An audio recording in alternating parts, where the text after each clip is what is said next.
How to balance between making peace and speaking the truth in intimate relations. What if truth hurts the other or two sides conflict? Well, you can be absolutely certain that that's going to happen. I mean, look, the first thing, that's a really good question. That's from Vincent.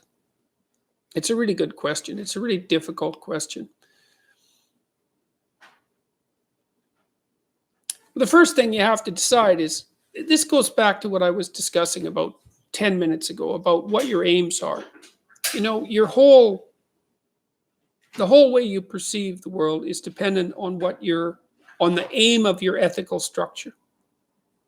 And so that ethical structure is a hierarchy with something at the top that's of crucial importance. And Carl Jung would say that whatever's at the top of your ethical hierarchy functions psychologically as if it's God for you. It's because it's the highest of all possible values. And you could think of God in that sense as a personality that you're trying to mimic, because a value structure actually constitutes a personality that you're trying to act out or mimic.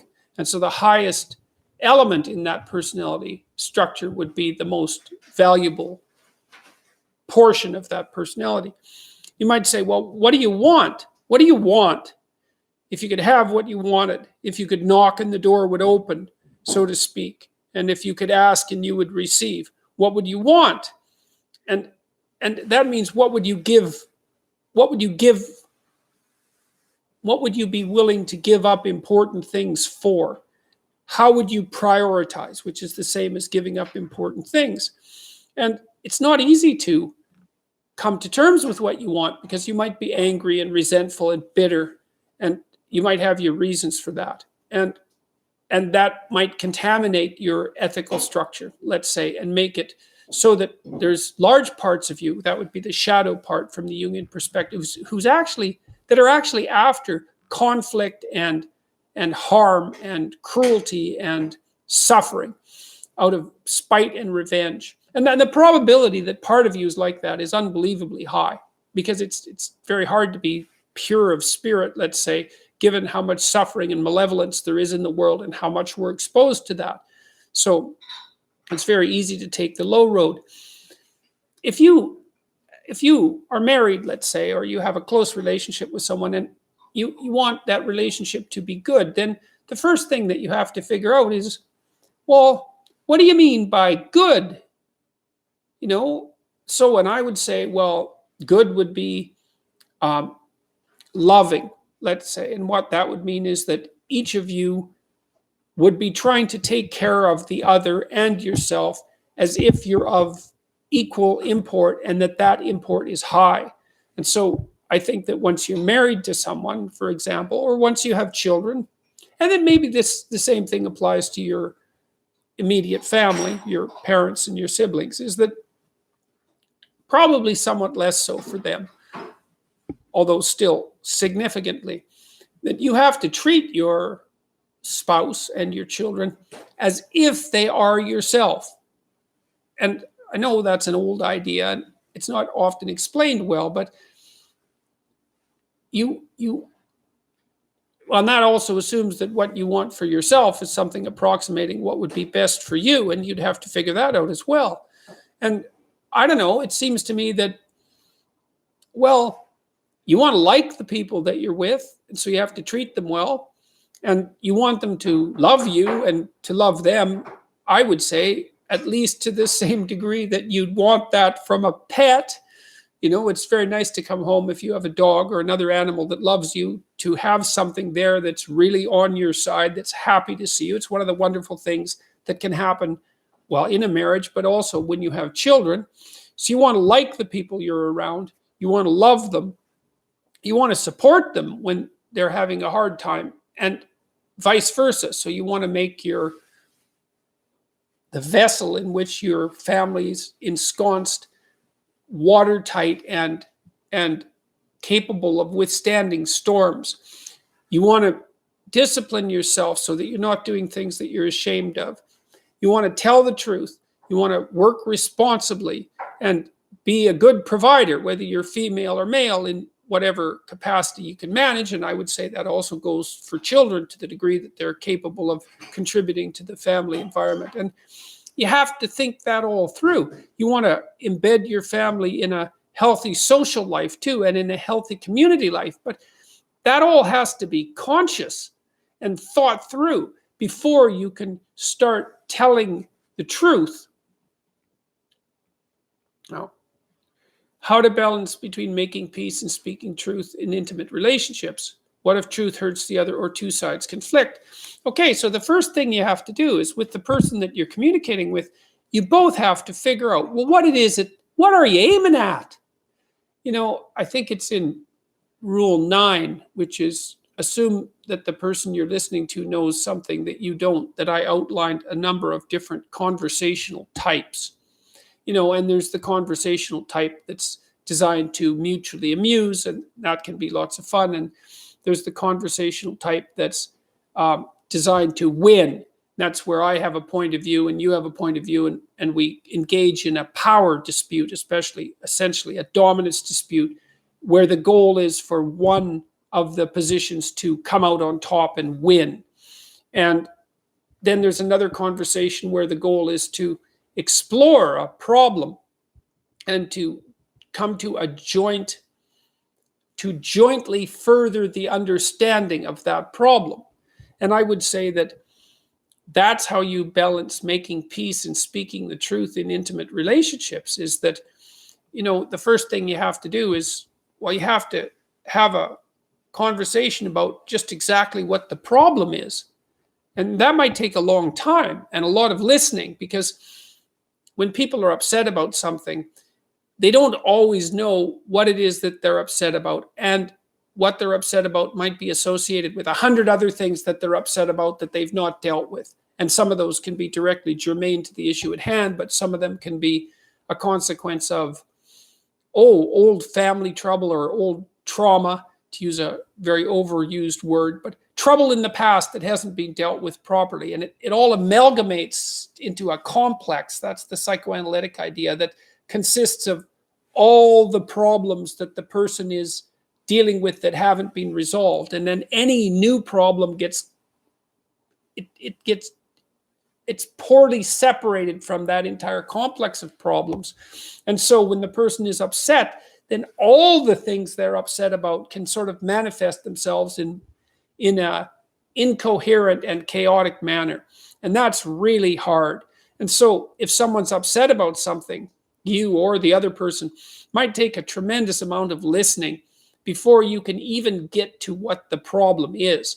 And often during that process of listening, there's a lot of mutual recrimination and accusations as each person tries to work it out. Because if you're annoyed at someone, and maybe all the other things that are wrong with your life are in the background driving the annoyance, but you don't really know it, you're going to accuse them of all sorts of misbehavior, some of it, with some justification, no doubt, and all sorts of inadequacies. It's not a good way of communicating, but it happens a lot.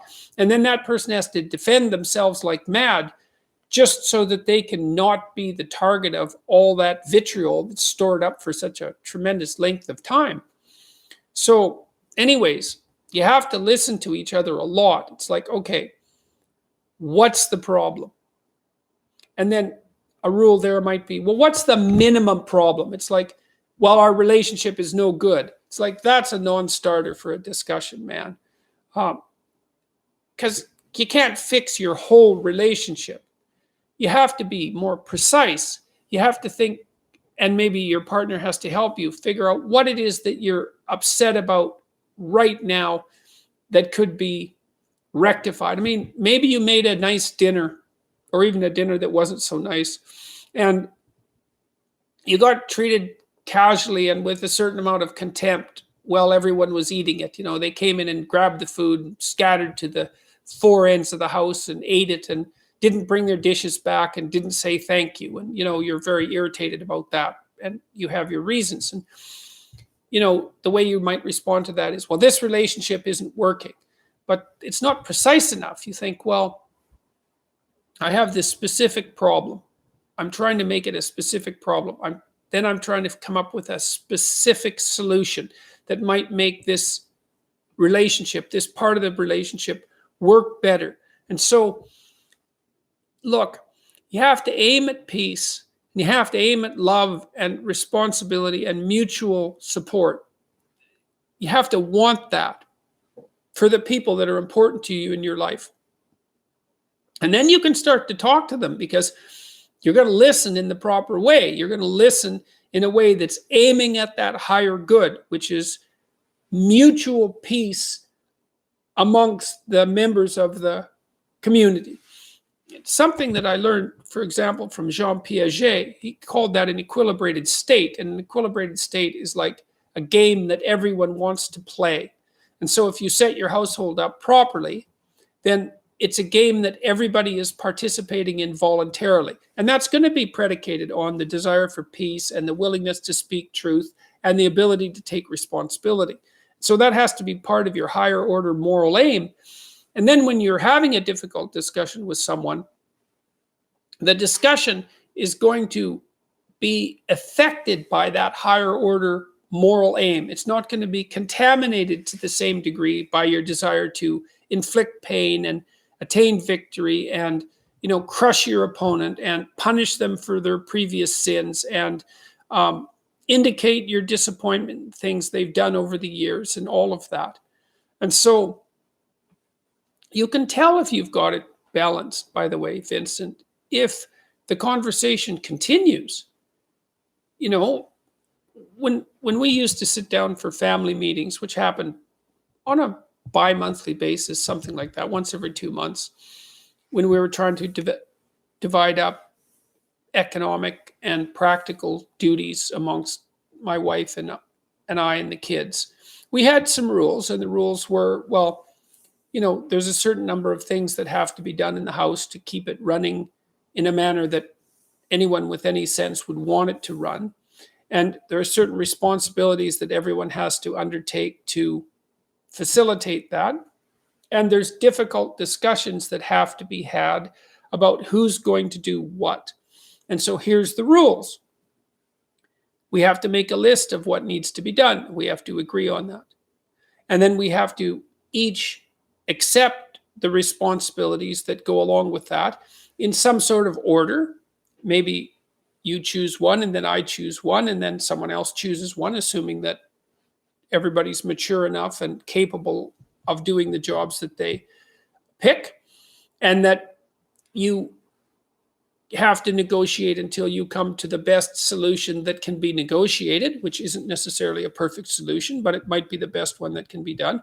And then you have to stick with it until the next negotiation. And if you get upset during the negotiations, which you likely will, because these are difficult topics, how to divide up responsibilities in the house, and people get mad because they feel they've been taken advantage of or aren't being listened to.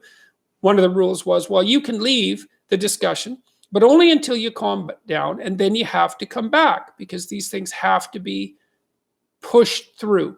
They have to be negotiated through, because the alternative is, important things don't get done, or people do them resentfully because they're sort of forced by their own orderliness or their own conscientiousness or by force, psychological or otherwise, on the part of other people. These things have to be negotiated through.